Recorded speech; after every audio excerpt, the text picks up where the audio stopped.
Assalamualaikum warahmatullahi wabarakatuh. Selamat pagi, selamat siang, dan selamat malam teman-teman semua. Perkenalkan, nama saya adalah Muhammad Akmal.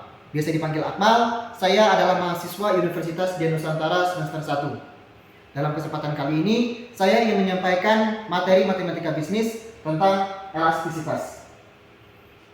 Tujuan dari presentasi saya kali ini adalah untuk memenuhi tugas besar kepada yang terhormat Ibu dosen Angelis Ratulan, MPD. Nah, teman-teman semua, apa sih itu elastisitas?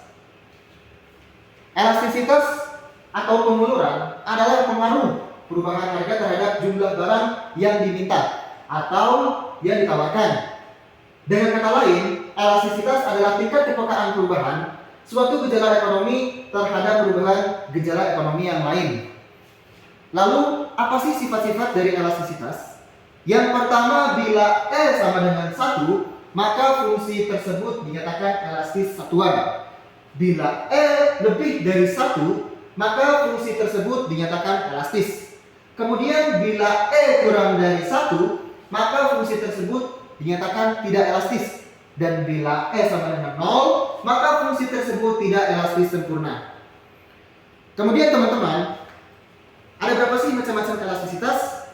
Di sini ada dua macam elastisitas. Ada elastisitas permintaan dan ada elastisitas penawaran. Elastisitas permintaan merupakan pengaruh perubahan harga terhadap besar kecilnya jumlah barang yang diminta atau tingkat kepekaan perubahan jumlah barang yang diminta terhadap perubahan harga barang.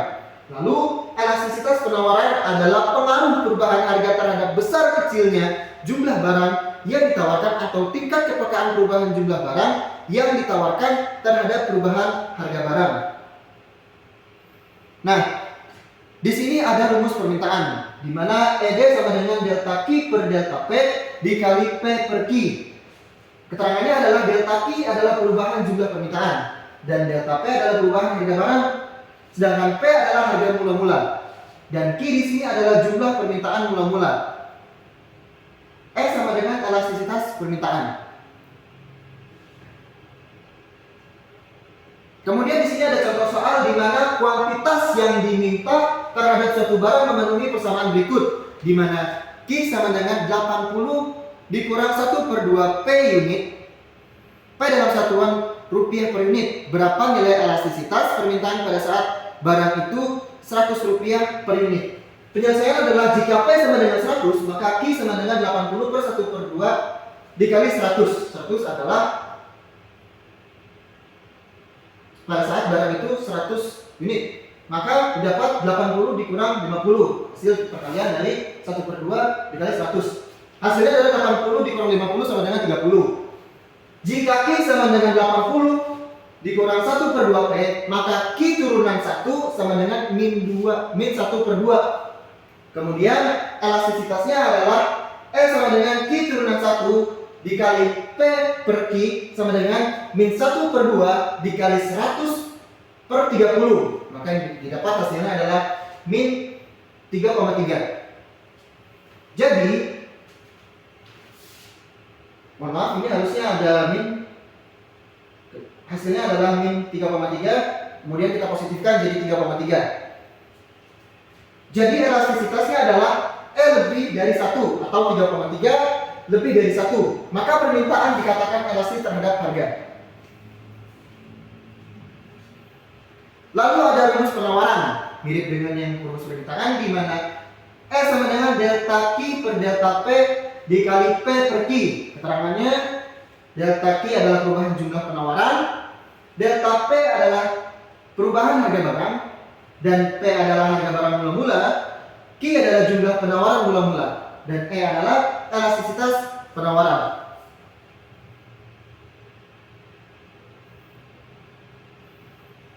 Di sini ada contoh fungsi penawaran suatu barang ditunjukkan oleh persamaan Q sama dengan 50/2 P.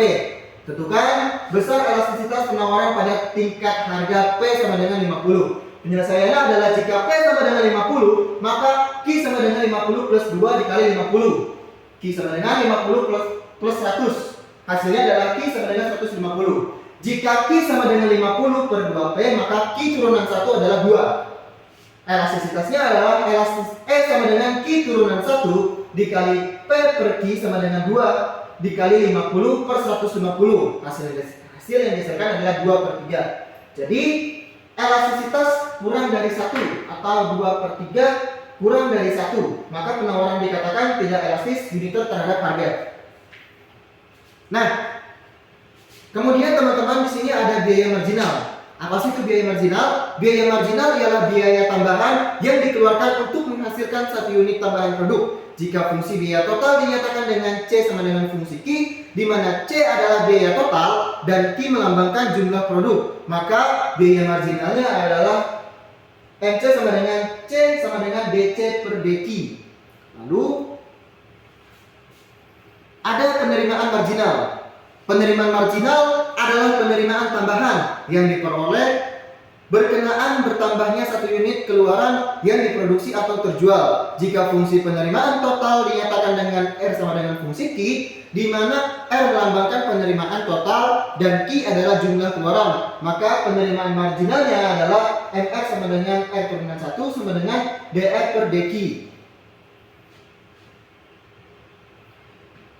Lalu di sini saya ingin membahas analisis keuntungan maksimum.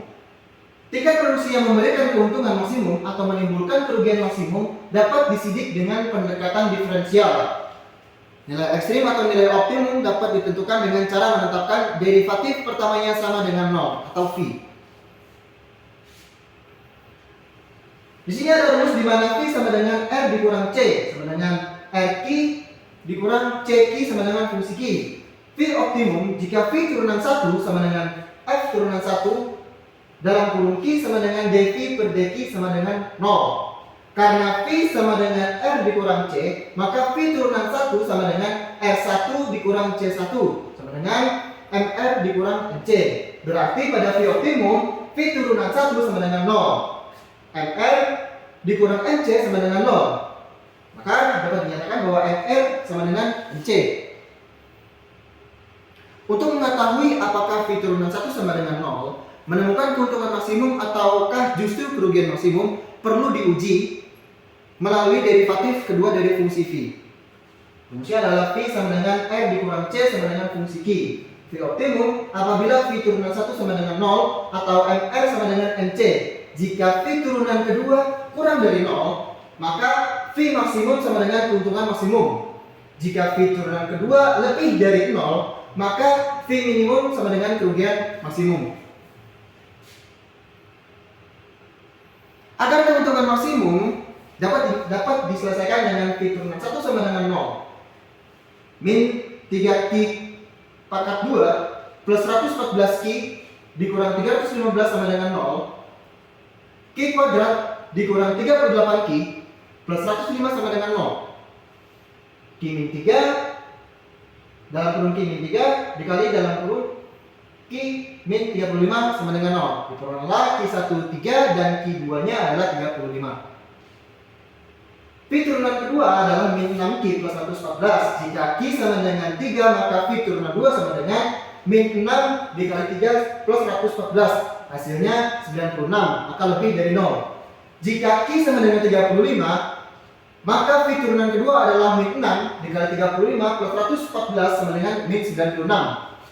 Hasilnya adalah kurang dari 0. Karena V turunan kedua kurang dari 0, untuk Q sama dengan 35, maka tingkat produksi yang menghasilkan keuntungan maksimum adalah Q sama dengan 35 unit.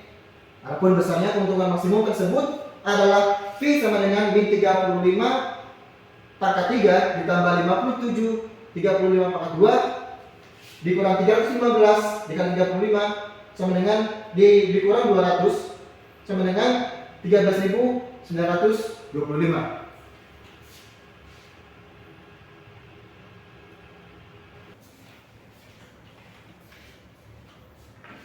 Nah, teman-teman semua, di sini saya ada dua contoh soal, di mana contoh soal yang pertama adalah elastisitas permintaan dan contoh soal yang kedua adalah elastisitas penawaran. Di mana di sini kita diketahui adalah Q sama dengan 500 min 2P, sedangkan P-nya adalah 50. Yang ditanyakan adalah elastisitas permintaan. Penjelasannya bagaimana? Penjelasannya adalah Q sama dengan 500 min 2P dikali 50 sama dengan 500 dikurang 100. Hasilnya adalah Q sama dengan 400. Jika Q sama dengan 500 min 2P, maka Q turunan 1 sama dengan min 2. Kemudian elastisitas sama dengan Q turunan 1 dikali P per Q sama dengan min 2 dikali 50 per 400. Hasilnya adalah min 0,25. Kemudian kita positifkan menjadi 0,25. Jadi elastisitas adalah kurang dari 1 atau 0,25 kurang dari 1. Maka permintaan dikatakan tidak elastis terhadap harga. Lalu ada contoh soal di mana elastisitas penawaran. Di sini diketahui adalah Q sama dengan 100 plus 3P. P1 itu adalah 100 dan P2 adalah 120. Kita cari dulu P1 dan P2 hasilnya berapa. Di mana Q1 sama dengan 100 plus 3P1 sama dengan 100 plus 3 dikali 100. Karena P1 ini 100 sama dengan 400. Dan Q2 adalah 100 plus 3P2 sama dengan 100 plus 3 dikali 120. Karena P2 nya adalah 120. Hasilnya adalah 460. Kemudian kita masukkan rumus dari penawaran, di mana delta Q sama dengan Q2 dikurang Q1 sama dengan 460 dikurang 400. Delta Q kita dapat adalah nilainya 60. Kemudian delta P sama dengan P2 dikurang P1 sama dengan 120 dikurang 100. Hasilnya adalah 20. Kita masukkan lagi rumusnya, di mana elastisitas sama dengan delta Q dikurang delta P dikali P per Q, di mana hasilnya adalah delta Q-nya itu 60 dan delta P-nya 20 dikali 100 per 400. Hasil yang didapatkan adalah 3 dikali 0,25 sama dengan 0,75. Jadi elastisitas adalah kurang dari 1 atau 0,75 kurang dari 1. Maka penawaran dikatakan tidak elastis. Sekian presentasi yang saya paparkan. Apabila ada kurangnya, saya mohon maaf yang sebesar-besarnya. Semoga apa yang telah saya presentasikan dapat berguna dan bermanfaat bagi diri saya sendiri dan khususnya untuk banyak orang. Sekian dan terima kasih.